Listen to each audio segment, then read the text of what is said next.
What is going on with young men right now? And why does it feel scary? Adolescence is a cultural intervention. In 4 tense, real-time episodes, each shot in a single take, it dives deep into the heart of a crisis that's been quietly building for years. Toxic masculinity. Never say going to bed. Going to bed is emasculate. Cowards need sleep. I'm going to work. Online radicalization. Life for a man is harder than life for a woman. We need to have a lot of to be an important man. To be a woman, you need makeup. And the rise of male violence, especially against women, often at shockingly young ages. Created by Stephen Graham, who also plays Jamie's dad, and written by Jack Thorne, Adolescence begins with a family in crisis. A 13-year-old boy, Jamie Miller, is arrested after unaliving a female classmate. This show is not a mystery show, it's a psychological autopsy, a dissection of how a kid ends up here. And it centers the question that we keep avoiding. What is happening to our boys, our men? The answer, or at least one we'll explore in this video, is this. A lot of young men right now are spiraling down a digital rabbit hole that teaches them to resent women because they've never been shown how to accept themselves. And the girls around them, they're left to carry that damage, like they always have been. A lot of men are down bad right now. There is a male loneliness epidemic. It is pretty clear. Partnerless men, childless men, they don't do so well. In fact, they do terribly. And in modern society, that's a problem. Depression rates among young men are rising. Male loneliness is quietly becoming one of the most serious public health crises we're not talking about. And for many of them, especially those who struggle with connection, intimacy, or rejection, life without meaningful relationships, especially with women, can start to feel unbearable. And when you're in that state, when you're isolated, angry, and confused, the Manosphere shows up with easy answers. Men have to earn their value, women don't. It offers a script. It's not your fault. Women are the problem. The system is rigged. Just wake up. It feels like empowerment, but it's actually a trap. Because instead of helping men heal or grow, it feeds the very pain they're trying to escape. And what makes adolescence hit so hard is that it doesn't sensationalize. It doesn't give us a clean villain. It just holds up a mirror. It reflects something that a lot of women have been feeling for a long time. That male insecurity, when nurtured in the wrong spaces, doesn't just stay online. It turns into entitlement, then rage, then harm. Jamie, played with eerie realism by first-time actor Owen Cooper, is not cartoonishly evil, he's not a caricature, and that's what makes him all the more terrifying because what he is familiar. A lonely kid growing up online, exposed to voices like Andrew Tate, Fresh and Fit, and others pushing a version of masculinity built on dominance, emotional detachment, and control. He's not indifferent to women, he fixates on them, desires them, but also fears and resents their power. Katie, the girl that Jamie likes, rejects him and mocks him publicly on Instagram by calling him an incel. And that word cuts him, but it doesn't just insult him, it names his fear that he's undesirable. Don't even let me be! Invisible, powerless. And instead of sitting with that discomfort or being taught how to process it, Jamie reacts in the way he's seen modeled online, with rage. His best friend gives him a knife just to scare her, but it doesn't stop there. All that rejection, shame, and the confusion bubbles over and it ends in a tragedy that we can't name directly here, but you know what happens. The show isn't based on one specific case, but it could be. As Graham himself said in interviews, I read an article in the paper. It was about a young boy who stabbed a young girl to death. And then there was a couple of months later on the news, there was a piece about a young boy who stabbed a young girl to death. And these were at opposite ends of the country. If I'm really honest with you, Jim, I just, it hurt my heart. And I just think, what kind of a society are we living in at the moment where young boys are stabbing young girls? And you know that beautiful saying, it takes a village to raise a child. Well, I just thought, what if we're all kind of accountable? You know, the education system, parenting, the community, the government. It was inspired by a disturbing trend, a wave of real-life stories involving young men, misogyny, and violence. And the terrifying thing is, it's happening more often. The question isn't why did Jamie do this, it's why are so many boys starting to think like Jamie? Jamie doesn't lash out because he feels nothing for women, he lashes out because he feels too much and hasn't been given the tools to handle those emotions. And online, there are entire communities waiting to tell him, it's not your fault, she deserved it, you're the real victim here. There's one piece of toxic masculinity rhetoric that kind of plays out in this film, the infamous 80-20 rule. 80% of women are attracted to 20% of men. Woman, you must trick them because you'll never get them in a normal way. 80% of women are cut off or she's saying he's an incel, Dad. It's a toxic little stat that turns dating into a rigged game and encourages resentment towards women for simply having choice. In Jamie's case, it becomes a kind of twisted logic. If women don't want him, it must be them, not him. And in a world where traditional gender roles are shifting and women are increasingly empowered, earning their own money, have their own independence, some men adapt. Others, like Jamie, retreat or fight back. But Adolescence doesn't point fingers easily. It doesn't say, it's all social media, or it's the parents, or it's bullying. It sits in the gray area and asks us to sit there too. Was Jamie radicalized by the algorithm, neglected at home, failed by his school? Yes, all of it. And that's the point. The show leaves us with something heavier than closure. It leaves us with reflection, a challenge, to look beyond the headlines, to ask better questions, to stop pretending that this is rare, because Jamie, he's not the outlier, he's the warning. So let's talk about it. Let's sit with the discomfort, because if we want to stop raising boys who hurt others to feel powerful, we need to start raising boys who are allowed to feel at all. At its core, Adolescence is the story of a boy, a girl, and the unbearable pressure of modern masculinity. When we first meet Jamie Miller, he's already been arrested. A 13-year-old boy taken into custody after a violent attack that ends up in the unaliving of his classmate, Katie.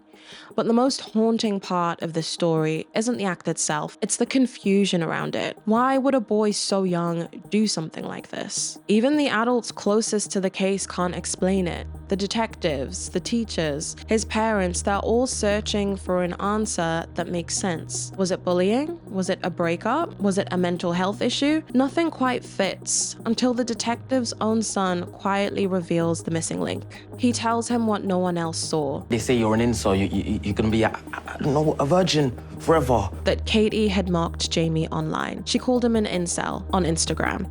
To adults, it sounds like typical teenage drama. But in Jamie's world, online, hyper-connected, deeply gendered, it means everything. Because the truth is, today's boys are growing up speaking a different language. One shaped not by their parents or teachers, but by algorithms, by group chats, by a constant feed of content that frames women as adversaries and emotions as weakness.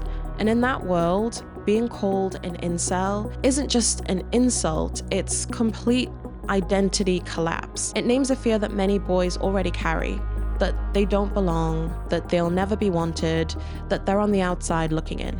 From that moment, everything in his world starts to unravel. Jamie's social media tells a quiet story, a steady exposure to explicit content, influencer culture, and hypermasculine messaging. He posts Instagram photos of adult women in compromising positions. He mimics the tone of online spaces that turn objectification into a joke, then into a worldview. What he's picking up here is not just misogyny, it's a whole emotional framework where vulnerability is weakness, where power means control, and where humiliation, whether it's his or someone else's, becomes a form of currency. Then there's Katie. She's confident, popular, sure of herself, everything Jamie doesn't feel. And when a private photo of her is leaked to the entire school, a clear violation, Jamie doesn't see it as abuse. He sees it as a shift in the dynamic. He tells Bryony, the child psychologist, that he thought that the leak would make her weak, and that maybe now she'd say yes to him. Almost calling her a slag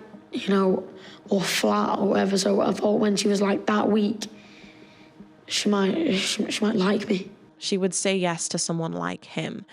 It's one of the most disturbing moments in the show because it's not about cruelty, it's about conditioning. He's been taught that shame makes girls easier to access, that confidence must be broken before closeness is possible. But Katie doesn't play along to this narrative. She turns him down again. It's a confirmation that yes, he is invisible, laughable, worthless. And that shame, it doesn't just sit there.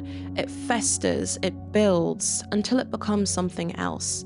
When Jamie's friend hands him a knife just to scare her, it becomes the final link in a long chain of fear, insecurity, and rage. And it ends in a moment that he can't take back. Jamie's story may be fictional, but it reflects something very real. His arc mirrors the case of Elliot Rodger, the 22-year-old whose 2014 attack left 6 people unalived and a manifesto behind. Rodger framed his violence as a response to rejection, and in certain online communities, he became a twisted kind of symbol, and we see this in Adolescence. What Adolescence dares to show is that Jamie is a younger version of that narrative. What's interesting is in the background of Jamie's story is the detective, a father himself, distant, overworked, unaware of what his own son is consuming online. As viewers, we can see the same patterns forming right in front of him. His son is also being bullied, also aware of this incel ideology. His father doesn't see it in his own son. Jamie isn't just one boy who went too far. He's a reflection of what happens when shame, loneliness, and confusion meet a culture that tells boys that they're only valuable when they're dominant. He's the pattern. And if we don't start addressing the systems that created him, we're gonna keep seeing more stories just like his. Let's cast our eyes to the women in this story, specifically Katie, who lingers like a ghost throughout the series. Because despite everything we learn about Jamie, Adolescence never loses sight of the sharpest, most unsettling question. Why is it that it's boys who are doing the killing? Girls are being humiliated too, harassed, objectified, sent unsolicited photos, their photos being leaked, publicly shamed. Katie's leaked nude didn't just affect Jamie, it was her body on every phone, her social reputation that collapsed. She was violated, ridiculed, and reduced to a circulating image. But Katie didn't turn to violence. Girls learn to absorb shame, to internalize pain, to carry it quietly and keep going, even after the boundaries have been crossed. The horror isn't just what he did, it's the framework he uses to justify it. What strikes me most is the contrast. Women have long endured harsh societal scrutiny, harassment, and violence without responding in kind. We're taught to internalize our pain, to minimize it, to move through it. So why, when boys feel the sting of rejection or alienation, are some turning to violence? And that's the haunting question at the heart of Adolescence, and it's one that demands our attention. I think the men are becoming afraid because they're realizing a woman's power. You're gonna have to do the one thing you have been avoiding the whole time, and that is change and become a better man if you ever want to be with any one of these women. No one is settling for you anymore. Because women face rejection, humiliation, and objectification every day, online and in person. From dating apps to school corridors, girls are routinely degraded, harassed, and dismissed. We are called every name under the sun. We are stalked, we are doxxed, threatened for saying no, for ignoring messages, for not making ourselves small enough. And yet, young girls are not turning around and aliving young boys, at least not at the rate that boys are. They're not creating echo chambers to radicalize each other into violent hatred. And this contrast matters. And in the midst of it, Katie remains largely voiceless. We only know her through what others say, through gossip, screenshots, a leaked image, and Jamie's warped recollections. She never gets to speak for herself. Even in death, even at the center of the narrative, her story is filtered through male perception. Her silence isn't accidental, it's structural. This too is part of the cost that girls are expected to carry. It reveals how patriarchy offers boys a script for their pain, one that always points the finger outward. It gives them someone to blame. Girls are offered no such outlet. We're told to swallow it, to shrink, to shoulder the shame and keep going. Adolescence doesn't just ask us to look at Jamie, it asks us to look at the world that made him possible and what it continues to demand from the girls and the women around him. I really wanted to dig into episode 3 because it's pretty powerful. If Katie is the ghost haunting adolescence, then Bryony is the witness left behind. And in episode 3, the show's most unsettling hour, we watch her sit across from Jamie Miller, the 13-year-old boy at the center of the story, in a real-time psychological evaluation. One room, one conversation, one unbroken take. No cuts, no escape. At first, it's almost sweet. Jamie is polite, quiet, thoughtful. He talks about hot chocolate, makes jokes, flirts a little, compliments Bryony's scarf. He's performing, trying on a version of manhood that's been stitched together from YouTube clips and TikTok memes. A boy mimicking a man. But Bryony isn't just making small talk. She's asking questions about his parents, about Katie, about what he thinks it means to be a boy, to be a man. And that's when the cracks start to show. Because underneath the charm is something colder. Jamie doesn't just want to be understood, he wants to be liked. And when Bryony doesn't give him that validation instantly, when she refuses to mirror back the version of himself that he's trying to project, he shifts. The tone gets harder, the smile falters, the boyish performance begins to curdle into something more familiar, more dangerous. This moment, this subtle unraveling, is one of the most honest depictions of modern masculinity that I've seen on screen. Because what Jamie is doing isn't unique, it's a script. He's been absorbing cues from online culture, learning that desire should be rewarded, that attention is owed, and that rejection isn't just disappointing, it's emasculating. And when Jamie tells Bryony that Katie called him an incel online, it's not just teen drama, it's the moment that he felt himself being stripped of status, of control, and of belonging. You do not tell me when to sit down! You do not control what I fucking... Look at me now! He doesn't frame it as heartbreak, he frames it as logic. I could have touched any part of her body I wanted to, I really wanted to, but I didn't. Most boys would have touched her. So that makes me better. That one line is devastating. In Jamie's mind, the fact that he didn't go further, didn't commit a more graphic act of violence, makes him better, makes him the restrained one. A good boy who simply snapped. Adolescence isn't just showing us a violent boy, it's showing us how violence gets rationalized, how entitlement disguises itself as victimhood, how rejection becomes the justification. And in that room, Jamie plays every card. He's charming, then he's cold. He jokes, and then he sulks. He compliments, and then he guilt trips. And when none of it works, he goes quiet. He stonewalls her, withdraws his affection like a punishment. It's not calculated in the way an adult manipulator might be, but it's familiar because it's learned. And he's learned it from a culture that teaches boys how to perform dominance long before they understand what it actually means. And Bryony, she handles him with extraordinary control. It's emotional triage. She's not just evaluating Jamie, she's surviving him. And I feel like a lot of women have been in her position. Then comes the moment Adolescence gives us that so few shows do. Bryony steps outside. She crumbles, she breathes, then she pulls herself back together and walks right back in there. It's so quiet, so restrained, and yet it says everything because Jamie might be 13, but what he represents, the unpredictability, the emotional volatility, the entitlement, carries the weight of the real threat. I was scared. It was enough to shake a grown woman, enough to leave her breathless. And that's the point. It's a reminder of what women navigate every day, of how we are taught to remain composed in the presence of danger, to manage men's emotions while suppressing our own fear, to do the work of de-escalating even when we're the ones who are at risk.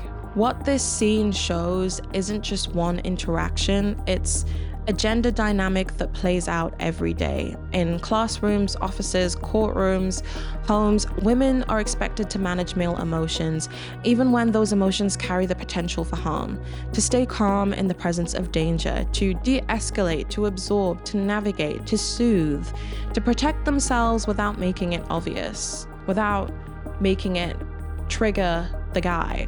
And the one take structure of the episode reflects that whole kind of dynamic perfectly. There are no cuts, no relief, no way out. We are stuck in that room with Bryony just as she is. We watch every shift in Jamie's tone, every pause, every silence. We aren't allowed to look away because this isn't a thriller, it's a reckoning. The one take format isn't just a cinematic choice, it's an emotional one.